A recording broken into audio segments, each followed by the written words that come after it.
একদিন হঠাৎ একটি বিপজ্জনক ভাইরাস পুরো পৃথিবীতে ছড়িয়ে পড়ে। এই ভয়াবহ মহামারীর কারণে বিশ্বের প্রায় পুরো জনসংখ্যাই শেষ হয়ে গিয়েছিল। কিন্তু এই বিনাশের মধ্যে একটি জায়গা এমনও বেঁচে ছিল যেখানে মানুষ এখনো জীবিত ছিল, যেখানে মাত্র 513 জন মানুষ বাস করত। এটি একটি ছোট্ট দ্বীপ ছিল যেখানে মানুষ কোনোভাবে নিজেদের প্রাণ বাঁচিয়ে টিকে থাকার লড়াই করছিল। এই দ্বীপে থাকার জন্য কিছু অদ্ভুত এবং বিপজ্জনক নিয়ম তৈরি করা হয়েছিল। এই নিয়মগুলো পালন করা সেখানকার মানুষের জন্য সহজ ছিল না, কিন্তু নিজেদের জীবন বাঁচানোর জন্য তাদের এগুলো মানতেই হতো। কিন্তু একদিন কিছু মানুষ প্রায় 20 বছর এই দ্বীপে থাকার পর আবারও স্বাধীনভাবে বাঁচার জন্য বাইরের দুনিয়ায় ফিরে যাওয়ার সিদ্ধান্ত নেয়। কিন্তু যখন তারা এত বছর পর বাইরের দুনিয়া দেখে, তখন যে দৃশ্য তাদের সামনে আসে তা বিশ্বাস করাও কঠিন হয়ে পড়ে। এখন এই বিপজ্জনক নিয়মগুলো কি ছিল এবং শেষ পর্যন্ত বাইরের দুনিয়ায় এমন কি বদলে গিয়েছিল তা আমরা সামনের কাহিনীতেই জানতে পারবো। সিরিজের শুরু হয় ভবিষ্যতের পৃথিবী দেখানোর মাধ্যমে, যখন পৃথিবীতে এক অত্যন্ত বিপজ্জনক ভাইরাস ছড়িয়ে পড়েছিল। এই ভাইরাস এত দ্রুত ছড়িয়ে পড়ে যে কিছু সময়ের মধ্যেই পুরো মানব সভ্যতা প্রায় ধ্বংসের দ্বার প্রান্তে পৌঁছে যায়। শহরের পর শহর খালি হয়ে যায় এবং এককালে জনবহুল থাকা এলাকাগুলো জনমানবহীন ধ্বংসস্তূপে পরিণত হয়। ভাইরাস তো মানুষকে মারছিলই, কিন্তু তার চেয়েও বেশি ভীতিজনক ব্যাপার ছিল এই যে মানুষ নিজেই মানুষের শত্রু হয়ে দাঁড়িয়েছিল। মানুষ খাবার এবং সম্পদের জন্য একে অপরকে মারতে শুরু করেছিল। ধীরে ধীরে পুরো পৃথিবীতে মানুষের সংখ্যা অত্যন্ত কমে যায়। যে কয়েকজন হাতে গোনা মানুষ বেঁচেও ছিল তারা পৃথিবীর আলাদা আলাদা অংশে ছড়িয়ে ছিটিয়ে ছিল। এদের মধ্যেই একটি নিরাপদ জায়গা ছিল সমুদ্রের মাঝখানে অবস্থিত হেলগোল্যান্ড নামের একটি দ্বীপ। এই দ্বীপটি জার্মানির কাছে অবস্থিত ছিল এবং বাকি দুনিয়া থেকে বেশ দূরেও ছিল। সম্ভবত এই কারণেই এই বিপজ্জনক ভাইরাস এখন পর্যন্ত এখানে পৌঁছাতে পারেনি। এখানেই বেঁচে থাকা মানুষগুলো মিলে নিজেদের একটি নতুন পৃথিবী গড়ে তুলেছিল। এই দ্বীপে মোট 513 জন লোক বাস করত এবং সবাই মিলে শান্তিতে জীবন কাটানোর চেষ্টা করছিল। কিন্তু এখানে শৃঙ্খলা বজায় রাখার জন্য কিছু অত্যন্ত অদ্ভুত নিয়ম বানানো হয়েছিল। এর মধ্যে সবচেয়ে চমকে দেওয়ার মতো নিয়মটি ছিল এই যে যদি এই দ্বীপে কোনো নতুন শিশুর জন্ম হয় তবে সেই মুহূর্তেই সেখানে থাকা 513 জন মানুষের মধ্য থেকে যে কোনো একজনকে নিজের প্রাণ দিতে হবে। এই নিয়মটি এই কারণেই বানানো হয়েছিল যাতে এই দ্বীপের জনসংখ্যা কখনো 513 এর বেশি না হতে পারে। এরই মধ্যে আমরা আমিলি নামের এক মহিলাকে দেখি যে একটি শিশুর জন্ম দিতে চলেছে। সেখানে লোরা নামের এক রিপোর্টারও উপস্থিত ছিলেন, যিনি পুরো ঘটনাটি নিজের ক্যামেরায় রেকর্ড করছিলেন। কিছুক্ষণের মধ্যেই দ্বীপে নতুন একটি শিশুর জন্ম হয়। মা এবং শিশু দুজনেই পুরোপুরি সুস্থ ছিল। সেই শিশুটি ছিল একটি মেয়ে। পরিবারের মানুষজন, বিশেষ করে তার দাদা, তাকে অনেক ভালোবাসে এবং আশীর্বাদ দেন। কিন্তু দ্বীপের নিয়ম তো নিয়মই ছিল। একটি শিশুর জন্মের অর্থ ছিল এই যে কোনো একজনকে নিজের প্রাণ দিতে হবে। যেহেতু এই শিশুটি এই পরিবারেই জন্মেছিল, তাই তার দাদা নিজেই নিজের প্রাণ দেওয়ার জন্য প্রস্তুত হয়ে যান। তাই তিনি নিজের ইচ্ছায় দ্বীপের কিছু মানুষের সাথে একটি পাহাড়ের কিনারায় পৌঁছান। তার বয়সও অনেক হয়েছিল এবং তার মনে হতো যে তিনি যথেষ্ট দীর্ঘজীবন অতিবাহিত করেছেন। তাই তিনি সরাসরি উঁচু পাহাড় থেকে ঝাঁপ দিয়ে আত্মহত্যা করেন। এখন দৃশ্য হাসপাতালের দিকে শিফট হয়। হঠাৎ এমিলি আবারও তীব্র যন্ত্রণা অনুভব করতে শুরু করে। যখন ডাক্তার তাকে পরীক্ষা করেন তখন জানা যায় যে তার পেটে যমজ সন্তান ছিল। কিছুক্ষণের মধ্যেই দ্বিতীয় শিশুটিও জন্ম নেয়। কেউ কল্পনাও করেনি যে এমনটা ঘটবে। এখন সমস্যা ছিল এই যে দ্বীপের নিয়ম অনুযায়ী 513 জনের সংখ্যা নির্দিষ্ট ছিল, কিন্তু এখন হঠাৎ দুটি শিশু জন্মে গেছে। এই কঠিন পরিস্থিতি সমাধানের জন্য হেলগোল্যান্ডের পক্ষ থেকে একটি কাউন্সিল মিটিং ডাকা হয়। এই মিটিংয়ে দ্বিতীয় শিশুটির ভবিষ্যৎ নিয়ে আলোচনা হয়। এখানকার লিডার ছিলেন বিয়াট্রিস, যিনি পুরো মিটিংটি পরিচালনা করছিলেন। কিছু মানুষের বক্তব্য ছিল যেহেতু যমজ শিশু জন্মেছে তাই দুটি শিশুকে বেঁচে থাকতে দেওয়া উচিত। তাদের কথা ছিল একটি শিশুর জন্য তার দাদা আগেই প্রাণ দিয়েছেন, তাই এখন অন্য কাউকে মারা ঠিক হবে না। এভাবে দ্বীপের জনসংখ্যা 513 থেকে বেড়ে 514 হতে পারে। কিন্তু অন্যদিকে কিছু মানুষ এই সিদ্ধান্তের বিরোধিতা করে। তাদের বক্তব্য ছিল যে এই নিয়ম অনেক বছর ধরে চলে আসছে এবং যদি এখন এতে পরিবর্তন করা হয় তবে ভবিষ্যতের মানুষ এভাবেই বারবার নিয়ম ভাঙার চেষ্টা করবে। এতে দ্বীপ এবং জনসংখ্যা উভয়কেই নিয়ন্ত্রণ করা কঠিন হয়ে পড়বে। এই দুটি ভিন্ন মতামতের কারণে কাউন্সিলের লোকজন বেশ সমস্যায় পড়ে যান। শেষে ঠিক হয় যে এই বিষয়ে পাবলিক ভোটিং করানো হবে। দ্বীপের বেশিরভাগ মানুষ যে সিদ্ধান্তের পক্ষে ভোট দেবেন সেটি চূড়ান্ত সিদ্ধান্ত হিসেবে গণ্য করা হবে। এখন এটি দ্বীপের মানুষের উপর নির্ভর করছিল যে কে বেঁচে থাকবে এবং কাকে নিজের প্রাণ দিতে হবে। হেলগোল্যান্ড দ্বীপের নিজস্ব একটি টিভি চ্যানেলও ছিল যেখানে প্রতিদিন খবর প্রচার করা হতো। সেদিন সেখানে এমিলির যমজ শিশুর জন্মের খবর দেখানো হচ্ছিল। সাথে মানুষকে লিডার বোর্ডের কথা মনে করিয়ে দেওয়ার জন্য স্ক্রিনে একটি চার্টও দেখানো হচ্ছিল। এই খবর হেলগোল্যান্ডের প্রায় সব মানুষই দেখছিল। তাদের মধ্যেই ক্রিশ্চিয়ান নামের এক ব্যক্তিও ছিলেন। যখন তিনি লিডার বোর্ড দেখেন তখন জানতে পারেন যে তার নাম 511 নম্বর অবস্থানে আছে। এটি দেখে তিনি চমকে যান, কারণ 511 নম্বর অবস্থানে থাকার অর্থ ছিল বিপদের খুব কাছাকাছি থাকা, কারণ যারা সবচেয়ে নিচে থাকতো তাদের মধ্য থেকে এই কাউকে মারার জন্য বেছে নেওয়া হতো। এই কারণে ক্রিশ্চিয়ান খুব দুশ্চিন্তায় পড়ে যান। ক্রিশ্চিয়ান তার বন্ধু হেনরিক্সকে বলেন যে যদি এবার তাকে মারার জন্য বেছে নেওয়া হয় তবে সে নিজের প্রাণ দেবে না এবং পালানোর চেষ্টা করবে। কিন্তু হেনরিক্স তাকে মনে করিয়ে দেয় যে আগেও একজন লোক এমন করার চেষ্টা করেছিল, সেই সময় মানুষ তাকে খাঁচায় বন্দি করে পাহাড় থেকে নিচে ফেলে দিয়েছিল। হেনরিক্স বলে যে ওই ধরনের মৃত্যু সম্ভবত আরো বেশি যন্ত্রণাদায়ক হয়। এরপর দৃশ্য এলিস নামের এক বৃদ্ধ মহিলার উপর শিফট হয়। দ্বীপের মানুষ তাকে প্রায় অকেজো মনে করত, এই কারণে লিডার বোর্ডে তার অবস্থান ছিল 512তম। তারপর আমরা এটিএন নামের এক ব্যক্তিকে দেখি যার স্থান লিডার বোর্ডের সবার শেষে অর্থাৎ 513তম ছিল। তাকে দ্বীপের অপরাধী মনে করা হতো। যখন তার স্ত্রী লিসা এই কথা জানতে পারে তখন সে খুব দুঃখিত হয়। অন্যদিকে মার্ক নামের এক ব্যক্তিকে দেখানো হয় যে তার ছেলে লিনাসের সাথে একটি ল্যাবরেটরিতে কাজ করছিল। মার্ক একজন ডাক্তার ছিলেন এবং তিনি নিজের ছেলের সাথে মিলে সেই বিপজ্জনক ভাইরাসের ভ্যাকসিন তৈরি করার চেষ্টা করছিলেন, যেটি পুরো পৃথিবীকে ধ্বংস করে দিয়েছে। কিন্তু তাদের কাছে প্রয়োজনীয় সরঞ্জাম এবং ভাইরাসের কোনো স্যাম্পল ছিল না। তাই মার্ক সিদ্ধান্ত নেন যে তিনি আপাতত তার গবেষণা বন্ধ করে দেবেন, কারণ প্রয়োজনীয় জিনিস ছাড়া কাজ এগিয়ে নেওয়া সম্ভব ছিল না। এরপর কাহিনীতে জুরিড নামের এক নারী আসেন। তিনি ডাক্তার মার্কের সাথে মিলে দ্বীপের মানুষকে বিভিন্ন ধরনের ঔষধ পৌঁছে দেওয়ার কাজ করতেন। এই কাজের সূত্র ধরেই তারা এটিএন এর বাড়িতে পৌঁছান। জুরিডকে দেখেই লিসা খুব রেগে যায়। সে তার স্বামীর লিডার বোর্ডের শেষ অবস্থানে পৌঁছানোর জন্য জুরিডকেই দায়ী করে, কিন্তু জুরিড তাকে মনে করিয়ে দেয় যে এটিএনকে এজন্যই ধরা হয়েছিল কারণ সে লিসার জন্য ঔষধ চুরি করার চেষ্টা করেছিল। লিসা রাগের মাথায় বলে যে তার স্বামী এমনটা করতে বাধ্য ছিল। সে আগে ডাক্তার মার্কের কাছে ঔষধ দেওয়ার জন্য অনুরোধ করেছিল, কিন্তু মার্ক মানা করে দিয়েছিলেন কারণ মার্ক অনুমতি ছাড়া কাউকে ঔষধ দিতে পারতেন না। এই কারণেই এটিএনকে ঔষধ চুরি করতে হয়েছিল এবং ধরা পড়ার পর তাকে প্রায় 4 সপ্তাহ জেলে থাকতে হয়েছিল। এরপর তার র্যাঙ্কিংও কমে সবার নিচে চলে যায়। কথা চলছিলই, এমন সময় এক প্রতিবেশী সেখানে আসে। সে লিসার দাদার একটি পুরনো ঘড়ি চায়। সেই সময় সে ডাক্তার মার্ককে এটাও জানায় যে লিসা এবং এটিএন নকল ভোট কেনার চেষ্টা করেছিল। যদি এই কথা সবার সামনে চলে আসতো তবে তাদের বিপদ আরো বাড়তে পারত।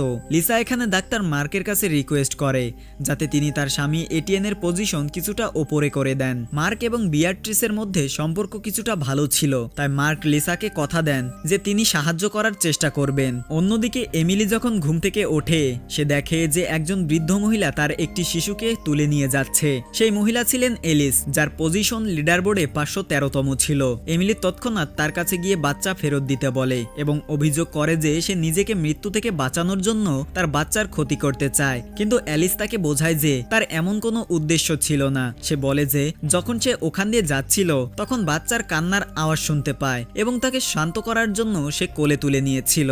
ওদিকে ডাক্তার মার্কের সম্পর্কে জানা যায় যে তিনি লুকিয়ে অনেক মানুষকে ঔষধ দেন এবং এই কথা জুরিডও জানতেন। একদিন সুপারমার্কেটে তিনি বিয়াট্রিসকে মার্কের সম্পর্কে সব বলে দেন, কিন্তু বিয়াট্রিস তাকে আপাতত চুপ থাকতে বলেন। তিনি জানান যে এখন মার্কের বিরুদ্ধে কোনো ব্যবস্থা নেওয়া যাবে না, কারণ তার জ্ঞান দ্বীপের জন্য খুব জরুরি। যদি মার্ক সেই বিপজ্জনক ভাইরাসের ভ্যাকসিন বানিয়ে ফেলে তবে ভবিষ্যতে সেই ঔষধ পুরো দ্বীপকে বাঁচাতে পারে। এরই মধ্যে সুপারমার্কেটে একটি ছোট্ট বাচ্চা ভুল করে কাচের একটি জার ভেঙে ফেলে। সেই সময় সেখানে ক্রিশ্চিয়ান এবং হেনরিক্সও দাঁড়িয়েছিল। হেনরিক্স সঙ্গে সঙ্গে ক্রিশ্চিয়ানকে বলে যে এটি লিডারের সামনে ভালো সাজার বড় সুযোগ, যার ফলে তাদের র্যাঙ্কিংও ওপরে যেতে পারে। তখন ক্রিশ্চিয়ান সেই বাচ্চাটিকে একটি আপেল দিয়ে বলে যে কোনো ব্যাপার না, এটি তার ভুল ছিল না। পাশে দাঁড়িয়ে থাকা এক মহিলাও বাচ্চাটিকে একটি ছোট্ট গিফট দেন। যখন বিয়াট্রিস এসব দেখেন তিনি ক্রিশ্চিয়ান এবং সেই মহিলার র্যাঙ্কিং 1 পয়েন্ট করে বাড়িয়ে দেন। সেই সুপারমার্কেটে লিসাও উপস্থিত ছিল। হেনরিক্স সেখানে তার কাছে আসে। হেনরিক্স ধনী পরিবার থেকে ছিল, তাই সে লিসাকে লোভ দেখায় যে সে চাইলে তাকে এত পরিশ্রম করতে হবে না, সে অবৈধভাবে তাকে অনেক খাবার দিতে পারে, কিন্তু বিনিময়ে সে লিসার সাথে শারীরিক সম্পর্ক করতে চায়। লিসা তাকে এড়িয়ে গিয়ে বলে যে এই ব্যাপারে পরে কথা হবে, কিন্তু হেনরিক্স তার কথা শোনে না। তখনই বিয়াট্রিস এসব দেখে ফেলেন এবং বাইরে এসে হেনরিক্সকে কঠোর সতর্কতা দেন যাতে সে এসব কাজ বন্ধ করে। যদি মানুষ এসব জানতে পারে তবে তাকে কেউ বাঁচাতে পারবে না। আসলে হেনরিক্স ছিল বিয়াট্রিসের ছেলে। এরপর দৃশ্য মার্কের উপর শিফট হয়, যে ল্যাবের একটি গোপন দরজা খোলে যার ব্যাপারে কেউ জানতো না। আসলে তিনি সেখানে পিটার নামের এক ব্যক্তিকে লুকিয়ে রেখেছিল। পিটার সেই বিপজ্জনক বিপজ্জনক ভাইরাসে আক্রান্ত ছিল এবং সে দ্বীপের বাইরের দুনিয়া থেকে এসেছিল। সে নিজেই মার্ককে সাহায্য করছিল যাতে মার্ক সেই ভাইরাসের ভ্যাকসিন তৈরি করতে পারেন। মার্ক যখন পিটারকে একটি ইনজেকশন দেন তখন পিটার তাকে বলে যে সম্ভবত এই ভ্যাকসিন কাজ করতে শুরু করেছে, কারণ যখনই মার্ক তাকে এই প্রতিষেধক দেন সে আগের চেয়ে কিছুটা ভালো অনুভব করতে থাকে। ওদিকে লিসা হেনরিক্সের কাছে আসে এবং তার অফার মেনে নেয়, কিন্তু ঠিক সেই সময় হঠাৎ খবর পাওয়া যায় যে একটি নৌকায় কিছু বাইরের লোক তাদের দ্বীপের দিকে আসছে। তারা অস্ত্রে সজ্জিত ছিল এবং দ্বীপের সীমা পার করার চেষ্টা করছিল।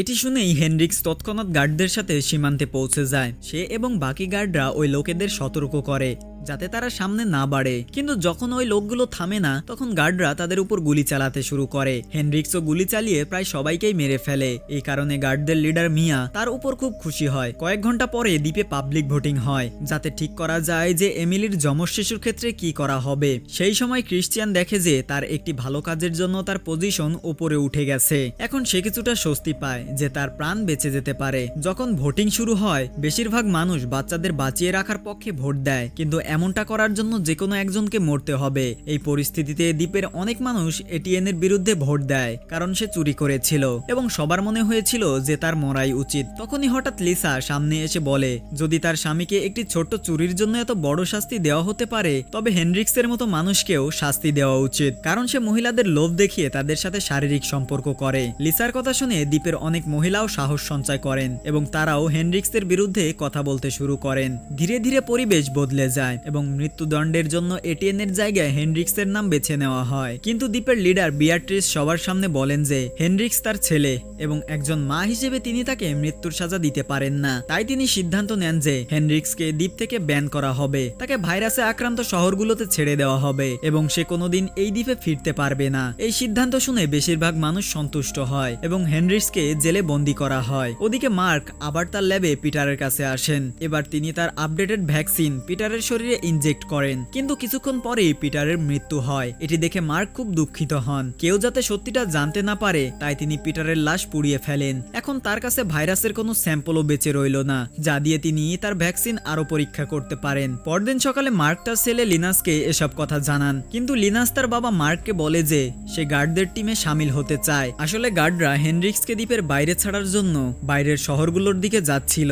লিনাসের কথা ছিল যদি সে তাদের সাথে যায় তবে সে দুনিয়ার আসল অবস্থা দেখতে পারে আর হয়তো সেখান থেকে সে কোনো নতুন আইডিয়া পেতে পারে যা তার বাবার ভ্যাকসিনের গবেষণার সাহায্য করবে। কিন্তু মার্ক তাকে মানা করেন কারণ বাইরে যাওয়া খুব বিপজ্জনক ছিল এবং সেখানে গিয়ে সে ভাইরাসে আক্রান্ত হতে পারত।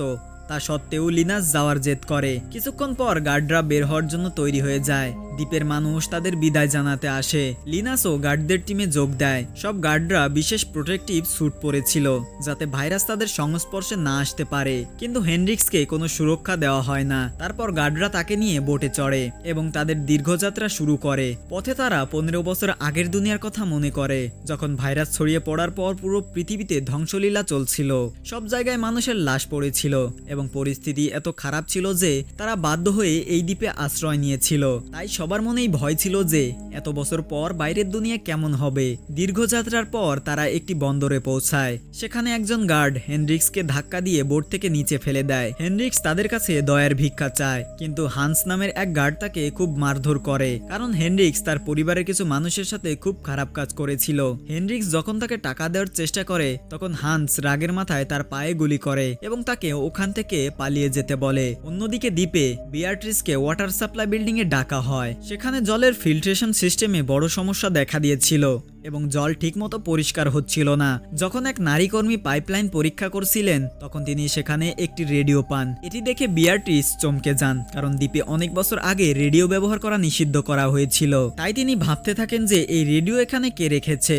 কিছুক্ষণ পর অ্যালেক নামের এক ইঞ্জিনিয়ার বিয়াট্রিসকে জানায় যে তিনি জলের সাপ্লায়ারের সমস্যা ঠিক করে দিয়েছেন। বিয়াট্রিস তার প্রশংসা করেন। এই সুযোগ কাজে লাগিয়ে অ্যালেক তাকে বলে যে পুরস্কার হিসেবে তার স্ত্রীকে দ্বীপে আসার অনুমতি দেওয়া হোক, কিন্তু বিয়াট্রিস সঙ্গে সঙ্গে মানা করে দেন কারণ তার স্ত্রী ভাইরাসে আক্রান্ত ছিল এবং তাকে দ্বীপে আনা বিপদমুক্ত ছিল না। ওদিকে গার্ডদের টিম বোট নিয়ে আশেপাশের এলাকা পর্যবেক্ষণ করছিল। তখনই তারা একটি খালি শহর দেখতে পায় এবং সেখানে নামার সিদ্ধান্ত নেয়। কিছু গার্ড ভাইরাসের স্যাম্পল খোঁজার জন্য শহরের ভেতরে চলে যায়, যেখানে লিনাস বোট পাহারার জন্য সেখানেই থেকে যায়। এরই মধ্যে গার্ডরা যখন একটি ব্রিজের কাছে পৌঁছায় তখন তাদের সাথে আর্ল নামের এক ব্যক্তির দেখা হয়। আসলে মিয়া এবং গার্ডরা ওই ব্যক্তির তালাশেই সেখানে এসেছিল। এখানে গার্ডরা অ্যালেককে কিছু খাবার এবং ফল দেয়। বিনিময়ে অ্যালেক তাদের অনেক বক্স ঔষধ দেয়, যা হেলগোল্যান্ডের মানুষের জন্য খুব জরুরি ছিল। এরই মধ্যে লিনাস গোপনে শহরের পরিস্থিতি দেখার জন্য বেরিয়ে পড়ে। সেখানে সে কিছু বেঁচে থাকা মানুষ দেখতে পায়। একজন বৃদ্ধ লোক তাকে বলে যে তার এই ভারী প্রোটেক্টিভ স্যুট পরার কোনো প্রয়োজন নেই, কারণ এখন শহর থেকে সেই বিপজ্জনক ভাইরাস শেষ হয়ে গেছে। কিন্তু লিনাস তার কথা বিশ্বাস করে না এবং তাকে তার কাছে আসার জন্য বারণ করে। তখনই মজিক নামের এক ছেলে তার কাছে আসে এবং তাকে একটি ভ্যাকসিন দেখায়। সে জানায় যে এমন অনেক ভ্যাকসিন একটি জাহাজে রাখা আছে এবং যদি লিনাস চায় তবে সে তাকে সেখানে নিয়ে যেতে পারে। লিনাস তার সাথে জাহাজ পর্যন্ত চলে যায়। সেখানে মজিক তাকে বলে যে যদি সে তাকে এবং তার বন্ধুদের হেলগোল্যান্ড দ্বীপে নিয়ে যায় তবে সেসব ভ্যাকসিন তাকে দিয়ে দেবে। কিন্তু লিনাস মানা করে দেয়, কারণ তাদের দ্বীপের নিয়ম এর অনুমতি দেয় না। তখনই হঠাৎ মজিকের অনেক লোক সেখানে চলে আসে। এটি দেখে লিনাস ভয় পায় এবং দ্রুত ওখান থেকে পালাতে শুরু করে। কিন্তু যখন সে বন্দরে ফিরে আসে তখন দেখে গার্ডরা অনেকক্ষণ অপেক্ষা করে তাকে না পেয়ে বোট নিয়ে চলে গেছে। এখন জানার বিষয় এই ছিল যে লিনাস কি দ্বীপে আবারও ফিরে যেতে পারবে এবং দ্বীপটি কি ভাইরাসের কবলে পড়বে, আর শেষ পর্যন্ত সে রেডিও ওখানে কে লুকিয়ে রেখেছিল, আর এরপর কি হতে চলেছে তা আমরা দ্বিতীয় পার্টে জানতে পারবো। আর দ্বিতীয় পার্ট দেখার জন্য আপনাদের ভিডিওতে লাইক এবং চ্যানেলটি সাবস্ক্রাইব করতে হবে এবং অবশ্যই কমেন্ট বক্সে পার্ট 2 লিখে যাবেন।